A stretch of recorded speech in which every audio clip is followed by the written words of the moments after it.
Hello పిల్లలు, ఎలా ఉన్నారు? చిన్నమ్మ చెప్పే చిన్న కథ విందామా? కథ పేరేంటంటే దేవుడి తెలివి.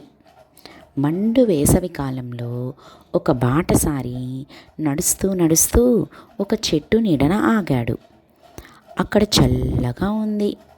చాలా దూరం నుండి నడిచి వచ్చాడేమో, నడుము వాల్చడం మంచిది అని అనిపించింది.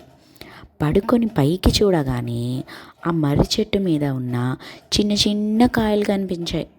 వెంటనే తన ఇంటి పెరట్లో ఉన్న గుమ్మడి పాదుకు కాస్తున్న గుమ్మడికాయలు గుర్తుకువచ్చాయి. ఏమిటి, అంత పెద్ద మర్రి చెట్టుకు మరీ ఇంత చిన్న కాయలా? నేల విడిచి ఒక్క అడుగు ఎత్తు కూడా పోని గుమ్మడి పాదుకు అంత పెద్ద కాయలా?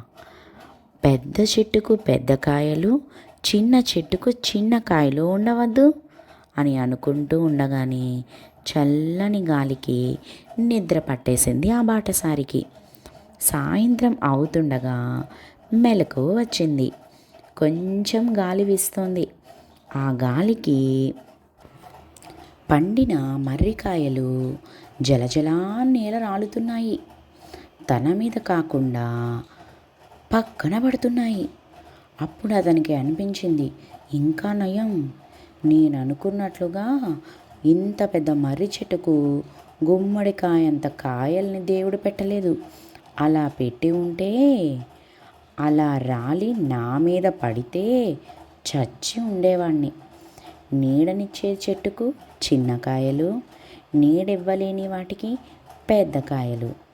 భగవంతుని ప్రణాళిక నిజంగా అద్భుతం అంటూ భగవంతుని యొక్క తెలివితేటలను మెచ్చుకుంటూ మధ్యాహ్నం వేళ తనకు కలిగిన తెలివి తక్కువతనాన్ని ఆలోచనకి గుర్తు తెచ్చుకుంటూ బాటసారి వెళ్ళిపోయాడు. అర్థమైంది కదా పిల్లలు? సృష్టిలో జరిగే ప్రతిదానికి ఏదో ఒక కారణం ఉండి ఉంటుంది. ఓకేనా పిల్లలు? ఇంకో మంచి కథతో మళ్ళీ కలుసుకుందాం. బాయ్.